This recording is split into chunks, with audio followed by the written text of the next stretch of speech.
Okay, it's still Friday, and I just showed you a haul, not a haul, an unboxing, and I am making something for my friends at work.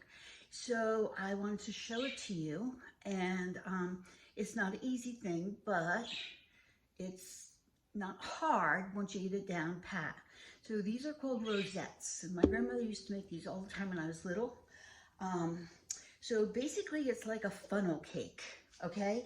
And you use irons. You can get shaped irons. Sometimes you can get irons that like a tart, and then you can fill them with things. Here's a little Valentine's Day tart. I'm just making plain ones today. I've got the oil going, so I'm going to tell you what the ingredients are, turn the camera around, and have you watch the process. See how it goes. Okay, so I've got my oil heating. I've got my iron in the oil heating. So this is an older iron, and it has a little lever kind of thing on the back so it can sit in the crook of your pot. I have a backup one in case the dough gets stuck, which can happen. So you want to make your dough first, your batter, your dough, whatever you want to call it.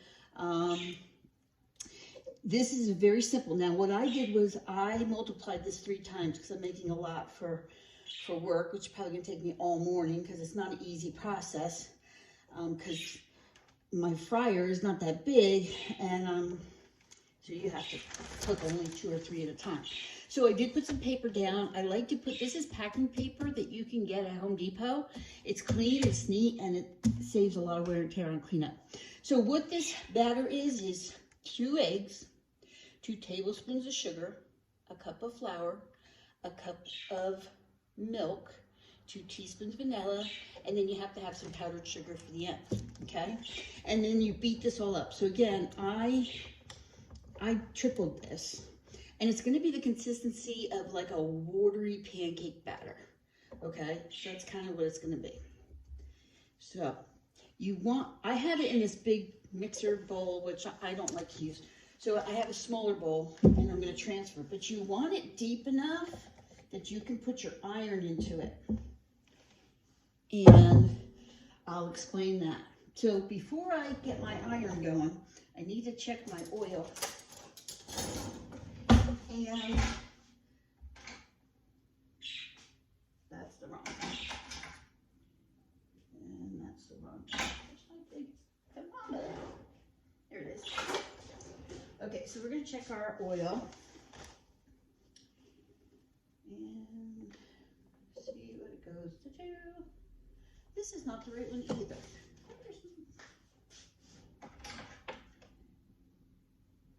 Are all of these? Well, we'll stick this one in there and see what happens. So I want it to be like, I don't want it to be too hot because it'll burn too quickly. So what I do to test is I take a little bit of the dough and put it in there. It sinks right to the bottom, and then it floated. So it's getting ready. It's about right. I also need something to flip these with. So probably this. So then they come to the top. So it's getting ready, should be about right here. All right, so here's how we do this. Say a prayer, kids, say a prayer. All right, I've done these in probably 3 years. So when you don't do it for a while, now you get a little rusty, you know what I'm saying? So we're gonna try our first one. What you wanna make sure is when you put the iron into the mix, you don't want it to go over the top of this lip because you won't be able to get it off, and that's what I need. I need a fork. Okay. You must have a fork for this. Okay, ready?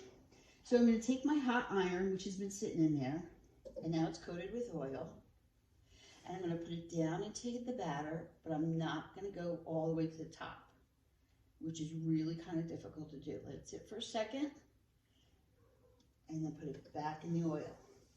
Now, if you can see this, it should release easily. Sometimes that's what you need the fork for. So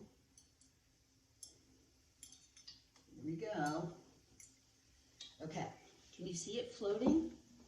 I'm gonna still leave my iron in there, get it hot again, and then I'm gonna keep my eye on that one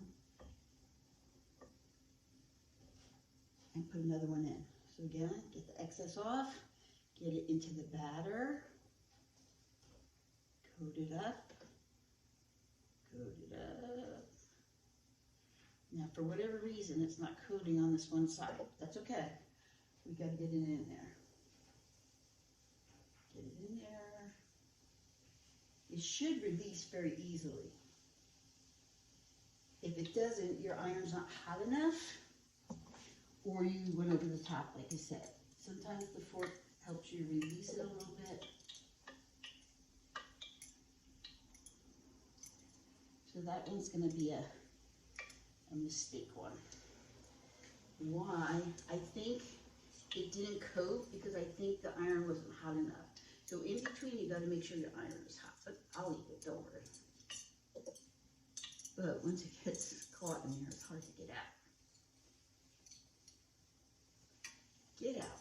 There we go. Okay, so let's get that hot again.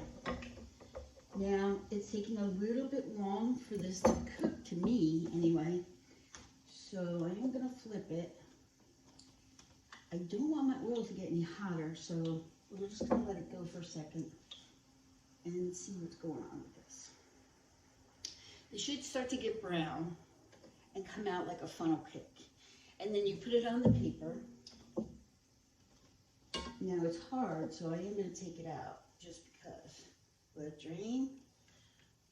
That's what it looks like a little tiny funnel cake. And then a little sugar, and it should get crispy, but this is what it'll look like a little funnel cake, light and airy, very easy. Now, again, I'm not sure why this is sticking. This is one of the things when you buy these irons, if you decide to go out and buy these irons, make sure you get good ones. This is a cast iron one, so I'm not understanding why it's not doing that. So what I'm going to do is I'm going to switch irons. Let's see if maybe this one will be easier to deal with. This I'm going to flip. I know it's not pretty, but it's okay. It'll taste delicious.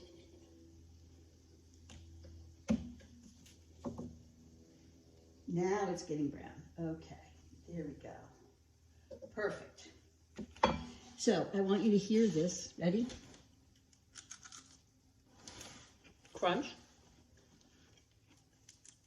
Tastes like a funnel cake, but very light and airy.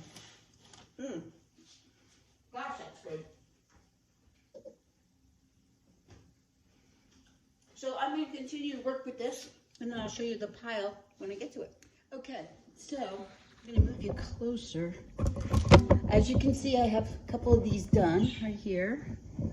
And I'm going to move them to a platter here soon, but I want to show you, now that I've got the oil at the right temperature, so you drain them a little bit.